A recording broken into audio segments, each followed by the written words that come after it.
सर्वात पहिल्यांदा मी देशाचे पंतप्रधान माननीय नरेंद्र मोदीजी आणि भारत सरकारचे आभार मानतो की त्यांनी युद्धामुळे जे काही तेलाचे भाव वाढले आहेत त्याचा इम्पॅक्ट हा सामान्य ग्राहकावर येऊ नये म्हणून प्रति लिटर पेट्रोल डिझेलवरची एक्साइज ड्यूटी ही 10 रुपयांनी कमी केली आहे। त्यामुळे कच्च्या तेलाच्या वाढलेल्या भावाचा इम्पॅक्ट हा आता ऑइल कंपनी सहन करणार आहेत आणि भारत सरकार सहन करणार आहे। त्यामुळे सामान्य ग्राहकाला अधिकच्या दरात पेट्रोल डिझेल घ्यावं लागणार नाही। मी याबद्दल भारत सरकारचे आणि प्रधानमंत्री मोदयांचे आभार मानतो। विशेषतः ज्यावेळी आपल्या आजूबाजूच्या देशांमध्ये जवळपास शटडाऊनची स्थिती आलेली आहे, पाकिस्तान असेल, श्रीलंका असेल, बांगलादेश असेल, या लोकांनी गॅस आणि पेट्रोलच्या कमतरतेमुळे जवळपास ऑफिसेस बंद केलेले आहेत, इन्स्टिट्यूट्स बंद केलेले आहेत। अशा वेळी भारत सरकारने अतिशय उत्तम मॅनेजमेंट करून आपल्याकडे पेट्रोल डिझेलची कुठलीही कमतरता होऊ दिलेली नाही, घरगुती गॅसची कुठलीही कमतरता होऊ दिलेली नाही। मी केवळ सर्व लोकांना ही विनंती करतो की विनाकारण अफवेच्या आधारावर ग्राहकांनी पेट्रोल पंपावर रांगा लावू नये। आपल्याकडे 1 महिन्याचा पेट्रोल डिझेलचा पूर्ण स्टॉक या ठिकाणी आहे, पण विनाकारण जर पेट्रोल जास्तीचं भरून घेतलं, रांगा लावल्या, तर त्यातनं सप्लाय आणि डिमांडवर ताण निर्माण होतो आणि कृत्रिम टंचाई निर्माण होते। त्यामुळे अशा प्रकारची कृत्रिम टंचाई निर्माण होऊ नये या दृष्टीनं आपण नेहमी ज्या प्रकारे पेट्रोल डिझेल भरतो तसंच पेट्रोल डिझेल हे ग्राहकांनी भरावं। आपल्याला हे देखील मला सांगितलं पाहिजे की आता जी काही आपलं कमर्शियल गॅस सिलेंडर होतं त्याचा सप्लाय जो 20% गेला होता तो आता 40% करण्याचा निर्णय घेतलेला आहे आणि त्यानंतर तो 50% जातो आहे। त्याच्यामुळे त्यामध्येही आता मला असं वाटतं की मोठ्या प्रमाणात रिलीफ हा प्राप्त होणार आहे आणि ज्या प्रकारे भारताची डिप्लोमसी चाललेली आहे आणि माननीय प्रधानमंत्री मोदयांचं इंटरव्हेन्शन चाललं आहे त्या दृष्टीनं मला असं वाटतं की पुढच्या काळात तोही सुरळीत होईल अशी अपेक्षा आपण धरूया।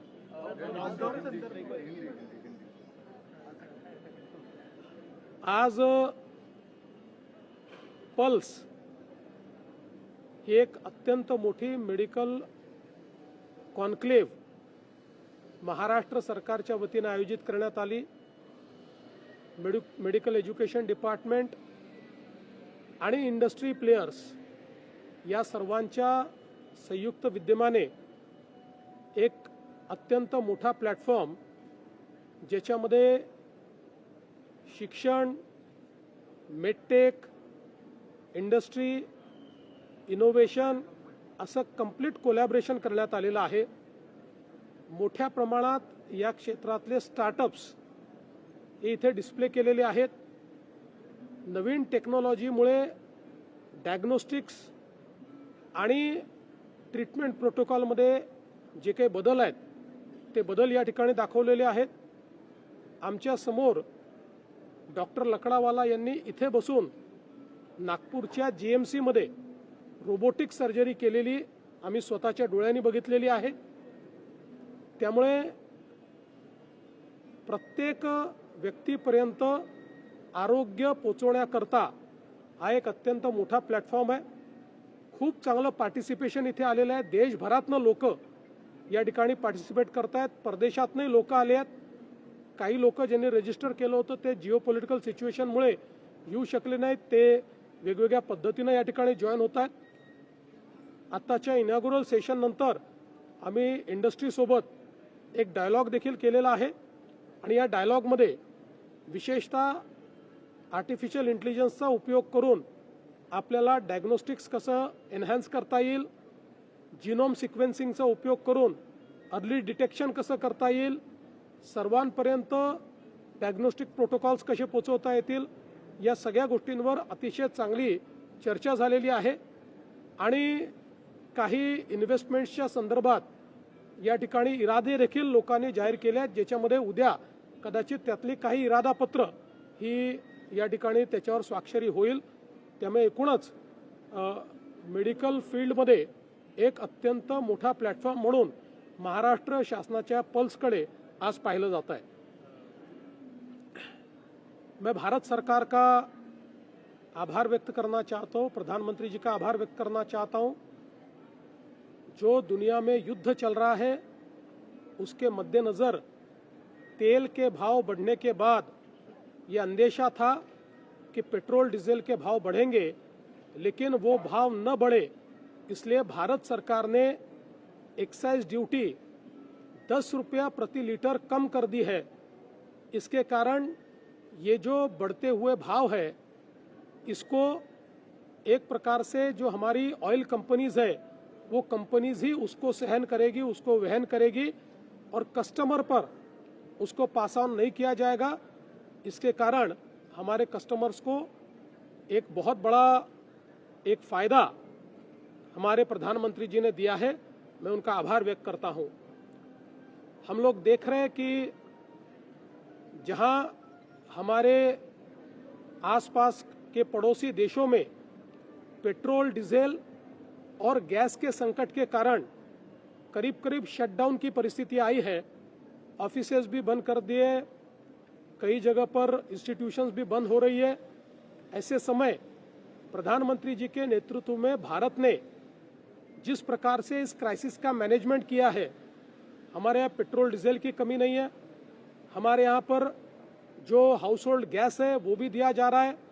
कमर्शियल गैस में कुछ कटौती की गई है, लेकिन उसको भी अब वापस 50% पर लाया जा रहा है. तो मुझे लगता है कि एक प्रकार से जिस प्रकार की डिप्लोमेसी हमारे प्रधानमंत्री जी ने की है वो काबिले तारीफ है. मैं विशेष रूप से नागरिकों को ये आह्वान करना चाहता हूं कि पेट्रोल पंप्स पर वे कतारें न लगाएं, क्योंकि हमारे पास अगले 1 महीने का पेट्रोल डीजल पूरे तरीके से मौजूद है. इस प्रकार से वो अगर कतारें लगा कर ज़्यादा पेट्रोल डीजल इस अंदेशे में कि शायद उसकी कमी होगी अगर भरेंगे तो सप्लाई और डिमांड के साइकिल पर उसका स्ट्रेस गिरेगा और एक आर्टिफिशियल कमी उसके कारण तैयार होगी. इसलिए ऐसा न करे, ऐसा मैं सभी को यहाँ से ऐलान करता हूँ. उसके साथ साथ हमारे सरकार ने गैस के मामले में भी पूरे तरीके से एहतियात बरता है. जो हाउस होल्ड गैस है वो सबको सही समय पर मिल रहा है, उसके भी होर्डिंग की कोई आवश्यकता नहीं है और कोई उस प्रकार से न करे. और कहीं पर गैस एजेंसियां अगर गलत तरीके से पैसे मांगती है या गलत तरीके से एक आर्टिफिशियल इस प्रकार से उसमें कमी लाने की कोशिश करती है तो उसकी आप कंप्लेंट करिए, उनके ऊपर भी कार्रवाई की जाएगी. और साथ साथ मैं ये भी कहना चाहता हूं कि अगले पूरे समय का एक बहुत अच्छा प्लान भारत सरकार ने तैयार किया है. इसलिए सरकार पर विश्वास रखकर सभी लोगों ने एहतियात बरतनी चाहिए. सोशल मीडियावर टुरिझम को लॉकडाऊन लागलं जाईल अशा पद्धतीच्या अफवा आहेत त्या सुरू झालेल्या. केंद्र सरकारने आता जाहीर केले की असं कुठलेही लॉकडाऊन जे आहे ते लागू शकतं शकतं. लॉकडाऊन लागणार नाही हे केंद्र सरकारने जाहीर केलेलं आहे. जे लोक अशा अफवा पसरवता आहेत त्या सगळ्या लोकांवर फौजदारी कारवाई केली जाईल. मी स्पष्टपणे सांगतो, अशा पद्धतीच्या खोटी माहिती फेसबुक किंवा एक्स किंवा कुठल्याही सोशल मीडिया प्लॅटफॉर्मवर टाकणं किंवा अशा प्रकारच्या खोट्या पोस्ट या व्हॉट्सॲपच्या माध्यमातून पुढे पाठवणं तुम्ही फॉरवर्ड तरी केली तरी तो गुन्हा ठरेल आणि अशा गुन्ह्यातल्या प्रत्येकावर फौजदारी कारवाई होऊ शकते. त्यामुळे मी सर्वांना या ठिकाणी स्पष्टपणे सांगतोय की खोट्या अफवा पसरवू नका, नाहीतर फौजदारी कारवाईला सामोरं जावं लागेल. एक मिनिट सर, संजय राऊत वेगवेगळ्या विधानाने कायम भांडणं लावत असतात, पण संजय राऊतांचीच आता त्यांच्या एका राज्यसभेच्या जागेवरून भांडणं झाल्याची माहिती समोर येते. उपाटाच्याच खासदारांनी त्याला दुजोरा दिलेला आहे. असं आहे की आता त्यांचा पक्ष हा इतका छोटा झालेला आहे की तिथे काय चालतं याच्याकडे लक्ष देण्याकरता माझ्याकडे वेळ नाही. त्याच्यामुळे ते आपापसात भांडो, माऱ्या करो, एकमेकाच्या झिंजा उपटो, एकमेकाचे कॉलर पकडो, त्यांना लखलाभ आम्हाला महाराष्ट्र चालवायचा आहे. समोर आलेला आहे. नेमकं काय तथ्य आहे? कारण की बराच तो व्हायरल देखील होतोय, त्यामुळे कुठेतरी एक राजीनामा घेतला जाईल अशी देखील चर्चा. असं आहे की नरहरी झिरवळ यांनी मला फोनवर, दूरध्वनीवर संपर्क करून असं सांगितलेलं आहे की हा जो व्हिडिओ आहे तो 3-4 व्हिडिओ जोडून चुकीच्या पद्धतीनं तयार केलेला व्हिडिओ आहे आणि त्यामुळे याची चौकशी झाली पाहिजे. मी त्यांना ॲडवाईस केलेलं आहे की त्यांनी तात्काळ त्या संदर्भात एक कंप्लेंट दाखल करावी. या व्हिडिओची शहानिशा ही करण्यात येईल आणि एकूणच जी काही इमर्जिंग परिस्थिती आहे त्या परिस्थितीवर त्याची सत्यता काय आहे ती पडताळून या ठिकाणी त्यांच्या पक्षाच्या नेत्या सुनेत्राताई पवार आणि आम्ही मिळून योग्य निर्णय करू. सगळे राज्यात पावसाचं संकट पाहायला मिळतंय. शिरोळ अडचणी देताना पाहायला मिळतात. यापूर्वी सुद्धा त्यांच्या कार्यालयामध्ये लाच घेताना त्यांच्या अधिकाऱ्यांना अटक करण्यात आली होती. यावेळेला सुद्धा त्यांच्यावर आरोप होत आहेत. सरकारवरती या सगळ्या गोष्टींचा कुठेतरी सरकारच्या प्रतिकूल परिणाम होतो असं बघा, असं आहे की मागच्या काळात जी घटना घडली त्याचं पूर्ण चौकशी झाली, त्याच्यामध्ये कुठेही झिरवाळांपर्यंत संबंध गेला नाही. आता जी घटना आहे, जे काही व्हिडिओ समोर आले ते गंभीर आहेत, त्यामुळे त्याची सत्यता पडताळणं हे अत्यंत गरजेचं आहे आणि ते जर सत्य असतील तर त्याच्यावर योग्य ती कारवाई होईलच. खराब प्रकरणामध्ये पुन्हा काही व्हिडिओ समोर येत आहेत. सोनाई शिंदे यांचे माजी खासदार यांचा देखील व्हिडिओ समोर आलेला आहे. आणखी एक गुन्हा दाखल झालाय. काय नेमकं असं आहे की पहिल्यांदा तर त्यांच्यासोबत कोणाचे फोटो येतात, कोणाचे व्हिडिओज येतात, याच्यावरनं आपल्याला या सगळ्या गोष्टी डिटर्मिन करता येणार नाही. फोटो आणि व्हिडिओज आलेल्यांचा सहभाग आहे का हे महत्त्वाचं आहे आणि तो सहभाग कोणाचा असेल तर कारवाई होईल, नसेल तर केवळ फोटो या ठिकाणी एखाद्याचा निघाला, आता आम्ही सगळे इथे उभे आहोत, आमच्या मागे कोण उभं आहे आम्हाला माहिती नाही आणि त्याच्यासोबत फोटो निघाला, उद्या त्यांच्यातल्या कोणी काय केलं म्हणजे इथे कोणी करणार नाही, तरी देखील अशा प्रकारे आपल्याला दोषी नाही पकडता येणार. पण एक गोष्ट निश्चितपणे मी सांगतो की या प्रकरणामध्ये कोणालाच सोडण्याचं कारण नाही आहे. अतिशय डीप आम्ही जातो, अनेक नवीन गोष्टी लक्षात येत आहेत. अजून काही FIR येत्या काळामध्ये होण्याची शक्यता आहे. काही विक्टिम्स अजून पुढे येत आहेत, काही महिला पुढे येत आहेत. याच्या व्यतिरिक्त काही लोक आर्थिक फसवणूक झाली म्हणून देखील पुढे येत आहेत. त्यांचेही FIR हे लवकरच आपल्याला पाहायला मिळतील. पण या निमित्ताने एक अजून गोष्ट मी सांगतो की या प्रकरणामध्ये ज्या दुर्दैवी महिला विक्टिम आहेत त्यांचे व्हिडिओ हे काही लोकांनी सोशल मीडिया साईटवर अपलोड केले आहेत. ते आम्ही आता त्या ठिकाणी सोशल मीडिया साईटवरनं हटवले आहेत. पण ज्या लोकांनी अशा प्रकारचे व्हिडिओ सोशल मीडिया साईटवर अपलोड केले असतील त्यांच्यावर फौजदारी कारवाई केली जाईल. राज्यात पावसाचं संकट आहे. पावसाचं संकट काही संरक्षण दिलं जाणार पूर्ण संरक्षण दिलेलं आहे. महिला ज्या काही विक्टीम आहेत त्या समोरच याकरता आल्या की त्यांना पूर्ण संरक्षण दिलेलं आहे आणि यापुढेही ज्या महिला येतील त्यांना पूर्ण संरक्षण दिलं जाईल. आणि म्हणूनच यातलं सगळ्यात महत्त्वाचं संरक्षण हे गोपनीयतेचं आहे. काही लोक ती गोपनीयता भंग करण्याचा प्रयत्न करतायत, त्यांना फौजदारी कारवाईला सामोरं जावं लागेल.